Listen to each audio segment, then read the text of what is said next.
The rainy season began in early summer, and June had been no exception. It did not surprise the man when he discovered rainwater dripping from his dining room ceiling. Shrugging it off, he placed a tall pot beneath the leak and expected it to stop on its own. However, it continued to rain, and before he knew it, the pot would threaten to overflow.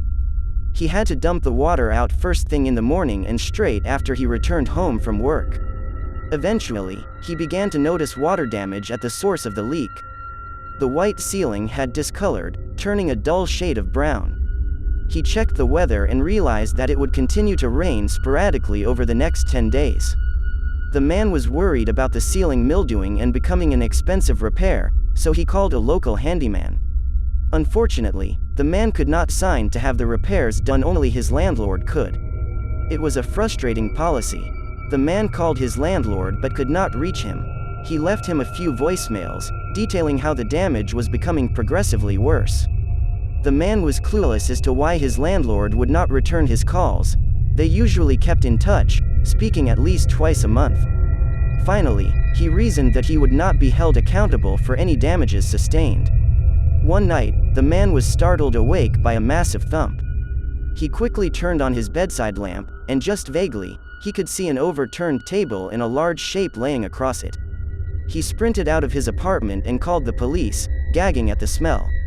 The man sat in the police station with a blanket wrapped around his shoulders and a coffee mug resting in his hands.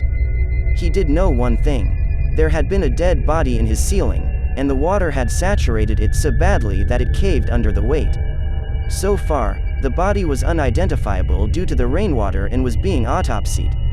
While the man waited, he called his landlord and finally reached him, panicking as he explained the situation. His landlord was just as alarmed, and the man pleaded for him to come to the station while he made his statement. The man paused as a detective crossed over to him, and he lowered his phone, wondering if the body had been identified. His blood ran immediately cold, and he shook his head with terror. The body belonged to Richard Thompson, his landlord, and he had died over a year ago. That's not what disturbed him the most. If his landlord was dead, then who was pretending to be him?